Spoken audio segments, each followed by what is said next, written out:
In California right now, we're in this water crisis. There's water sanctioning and drought. We have to scale back how much we water. There's so much moving through to our houses and just going straight back out to a water treatment facility, which is an expensive way of treating water. We have this great resource that we're just sending off. Why not use that to irrigate our landscapes? My name is Eric Broberg, and I install laundry greywater systems. I'm just really passionate about our ability to turn what we used to call wastes into great resources. Greywater is the reuse of our wastewater to irrigate our landscapes and gardens year-round. We're making it multitask, using it first in our homes and then out here in the landscape.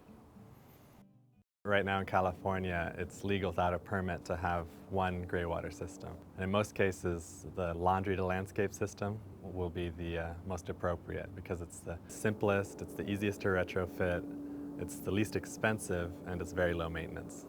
It's a big waste to have 40 gallons of laundry water going out to the sewer when it's not really that dirty to start with. I'm really into trying to be good to our environment, our Bay Area.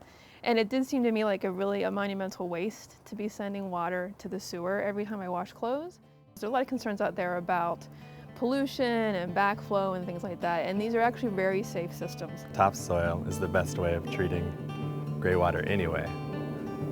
The microorganisms in there make short work of any bad stuff in the water, and all the good stuff in the water is turned into plant food. The plants love it, so it's not like it's a problem for your plants. You can see it's a little bit messy, but everything is growing really well.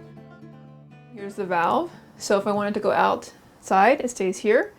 If I wanted to go into the sewer, I would just pop it up like that. If for some reason you wanted to use a different soap, or like I said, if you're cleaning something that's really disgusting, maybe has paint on it or things you don't want in your garden, you don't have to worry about, having a bucket out there to save it. It goes back to the sewer. After the plumbing comes out of the house, we put a vacuum breaker here to prevent any kind of siphoning that would just continually pump water out of the system.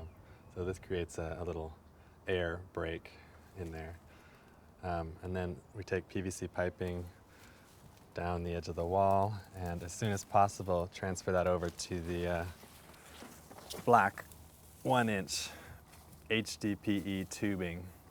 HDPE is flexible and looks better and is also a ecologically superior plastic to PVC. We just run that along the garden until we come to a plant we want to irrigate, like this pineapple guava here. And we put on a T, a little emitter. It's just like a drip emitter, but it's bigger. And then attach a valve to the end so we can adjust the flow to make sure everything's equalized and one plant isn't getting too much water and another plant's not. This kiwi's looking good. And then we run the HDPE down here to the grape and to more flowers down here. Totally flexible, totally redoable. If this woman moves, she can pretty much disattach this whole system and take it to her new house.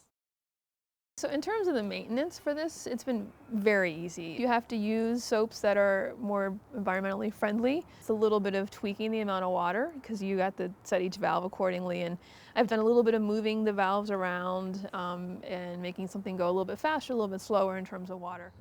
Transfer it over to I'd use Eric because he takes the time to understand what the person wants from their system. He seems to really care about doing this type of work, these types of systems. He's very easygoing, thoughtful about what he's doing, so he'll really think about what you need and he'll come back to you with ideas, and you can sort of see his brain working about, I think you might want to try that. He'll sit with you in terms of understanding what your money limits are, the scope of your project. And he won't come in with a preconceived idea of this is what you should do. He'll actually say, okay, what do you want to do? He explains where the stuff came from, where he bought it, what the parts were, in case you wanted to do something else yourself. So he's really sort of helping to educate folks while he's also building something for them.